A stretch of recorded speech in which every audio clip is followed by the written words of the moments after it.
Okay, hello students. Today we are going to study the first experiment in our 12th standard syllabus, that is the study of osmosis by potato osmoscope. In this particular experiment we are going to see how the osmosis takes place, and also we are going to learn the definition of osmosis based on this experiment.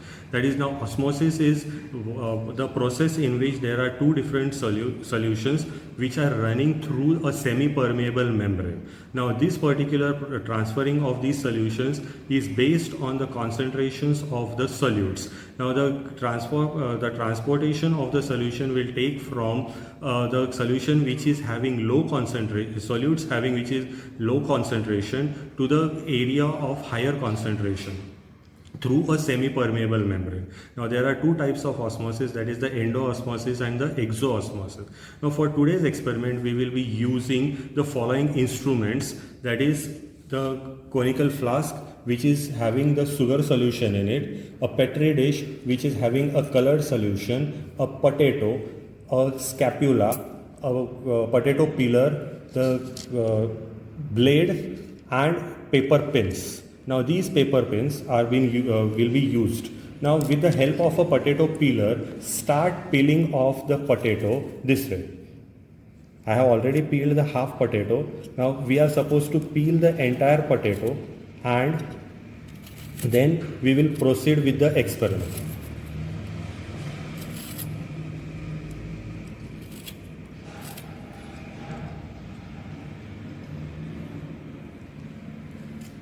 After the peeling of the potato is done, with the help of the blade, we can cut the potato into two equal halves.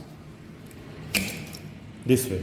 Keep one of the half separately and use the half of the potato for the further experiment. Now we are supposed to align the base so that it can stand inside the petri dish. Then with the help of the scapula, we are supposed to make a cavity inside the potato. That is, with the help of scapula, you just mark approximately a square or a rectangle and start peeling off the extra potato which is present in that cavity this way.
Okay, this is how we are supposed to make a cavity, semi-permeable membrane. Now when we are using two different solutes, it will make sure that whenever there is a weaker solution which is having the low solute concentration, it will get transferred to the region of stronger solution, that is, which is having the high solute concentration till it becomes equilibrium, that is, so that the osmotic pressures are balanced.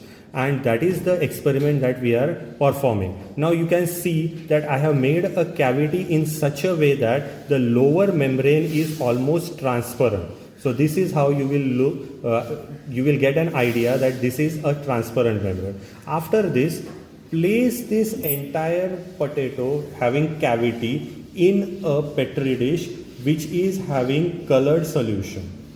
Now that is only to see what is the difference that it is going to make. So I am placing it in a cavity which is filled with a colored water solution.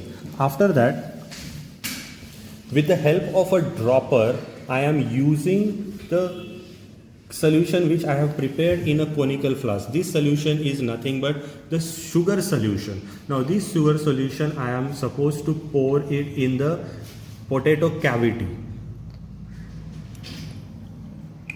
This way.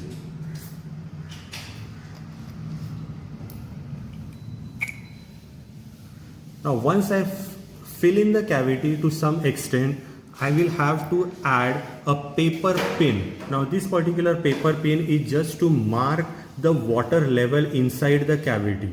Leave this entire setup for at least 30 minutes to 1 hour, and you will see that due to the change in the concentrations, there will be an endoosmosis taking place. There will be slight rise in the water level inside the potato cavity. Now this is called as an endoosmosis. So we will have to wait for another 30 minutes to 1 hour to observe the change that takes place, and we can note down the final readings and the final water levels in the cavity. So this is the experiment. Now the second half we will be seeing that how the water level increases inside the potato cavity. After waiting for minimum half an hour, now we can observe that the potato cavity is showing some changes. Now what are the changes or what are the observations? Now it will be seen that the level of sugar solution in the cavity rises after some time. That means through the semi-permeable membrane, the colored water has slowly risen inside the cavity, that is the potato cavity. Now what will be the conclusion based on this is the rise in the level of sugar solution is because of endoosmosis. Now for to mark the rise in sugar levels or the water levels inside the potato cavity, I have kept this yellow tape so that this will be the demarcation for the rise in solution inside the potato cavity. Now water molecules move from the region of high water potential, that is in the petri dish, to a region of low water potential, that is the sugar solution.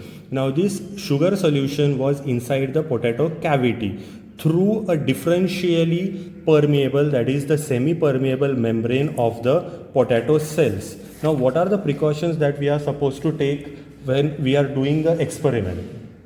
That is the wall of the potato should be which is at the base should be thin enough to act as the semi-permeable membrane, whereas the lower end of the potato should be flat so as to keep the potato stable in the petri dish. The sugar solution should be sufficiently high so that the osmotic concentration should be compared to the cell sap of the protein cells. So this is the experiment which satisfies the process of osmosis, and this experiment is known as the study of osmosis by potato osmometer.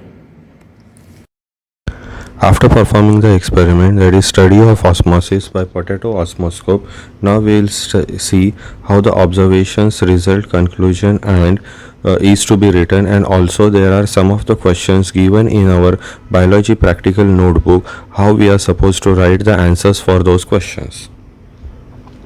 First, we will see what do you mean by osmosis.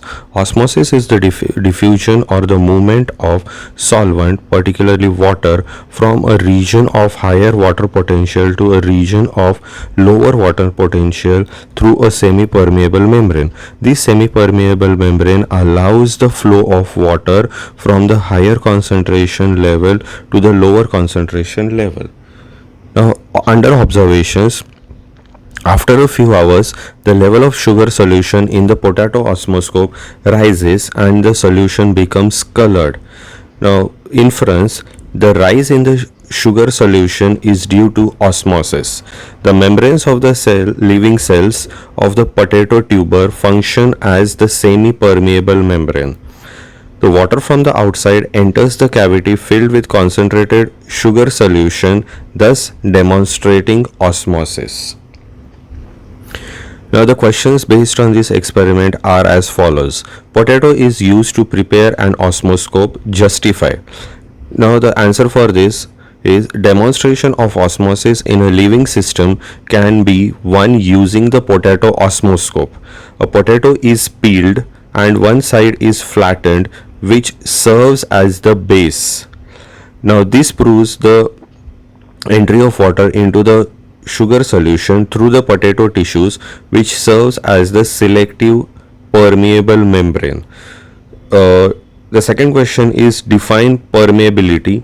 Permeability refers to the ease with which molecules cross biological membranes. It may also refer to the ease with which ions or molecules pass through the pore of channel proteins. The third question is what do you mean by osmotic pressure or define osmotic pressure?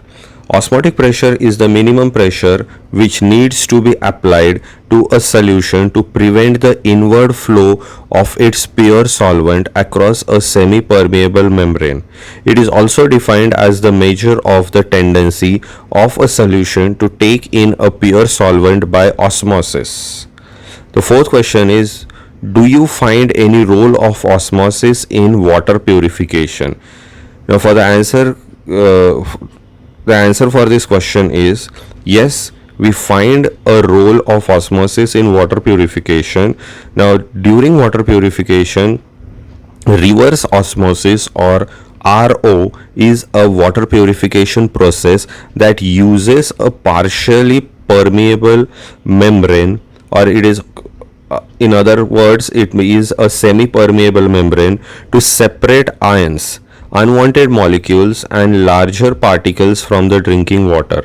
In reverse osmosis, and applied pressure is used to overcome osmotic pressure, a colligative property that is driven by chemical potential differences of the solvent, a thermodynamic parameter.